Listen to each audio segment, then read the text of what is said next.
Hello and welcome to Social Media 101. My name is Andy Donovan. I'm the president of Donovan Group Inc. I run a company out of Toronto, Ontario, Canada that specializes in multimedia communications for our clients within the public, private, and charitable sectors. Over the next few minutes, what I'd like to do is give you a basic introduction to social media, some of the concepts, best practices, do's and don'ts, as well as introduce you to the various social networking sites such as Facebook, LinkedIn, and Twitter. So with that, why don't we begin with a few basic concepts. Now, depending on who you speak to, social media can mean several things to several different people. For me specifically, I like to use it as a form of technology that is designed to inform, educate, and engage a specific audience online. Many don't see it this way, but in a sense, we're all content developers when you think about it. When you're posting cell phone videos or pictures of events, etc., and posting to your Facebook page, all of these visuals allow you to enhance your ability to tell your specific story. Now, over the past several years, Facebook has become the premier social networking site for people to engage, whether they're friends, family, or even brand ambassadors. For instance, I have both a personal and a professional page. On the personal side, obviously, I'm using it to keep up with friends and family and share some of the things that are happening with my family. But on the corporate side, what I like to use it for is a means to communicate some of my client stories, some of the stories originating from Donovan Group specific. So basically, when I look at this, I'm looking at two distinct audiences, some who are friends and family and some who are interested in some of the announcements that are coming out of Donovan Group and some of our clients. So with that, what you have to do is make sure that you're identifying and catering to the specific audience that you're trying to create through Facebook and through the communities that exist there. The next social networking site I'd like to talk to you about today is Twitter. This is a form of social networking that allows you within 140 characters, or the average length of a text message, to communicate, share, and engage with people online who may have similar interests, be like-minded, or people who you identify as being thought leaders within your particular industry. I like to use Twitter on a daily basis to engage and develop relationships on both a personal and a professional level with people who fall into those aforementioned categories. I follow a lot of people who are thought leaders in public relations, communications, and marketing in order to stay ahead of the curve of what's happening online. Some of the terms that you'll hear in Twitter, especially if you follow the news in any great length, especially about the earthquake in Japan, the uprisings in the Middle East, you're probably hearing terms like tweet, hashtag, those types of things that are specific to the social networking site.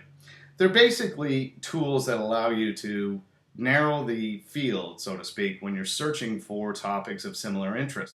The third, and by no means the final social networking site available to you as a communications or marketing professional, is LinkedIn.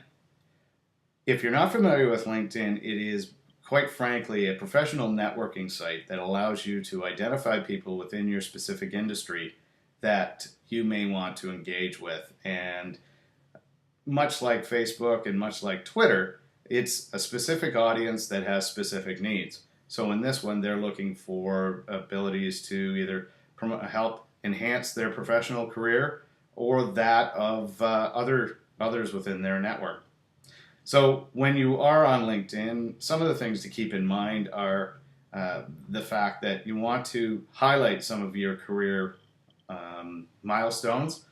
You want to be able to identify what type of connections and what you can bring to the table, because a lot of people are using LinkedIn right now as a database for potential employers, employees. It's a perfect venue to enhance your professional career, whether you're looking for a job or whether you're looking to attain new skills, just based on the sheer volume of people and experience and expertise that are there. Some of the basic do's and don'ts. Some of the do's, and I think you have to let common sense dictate how you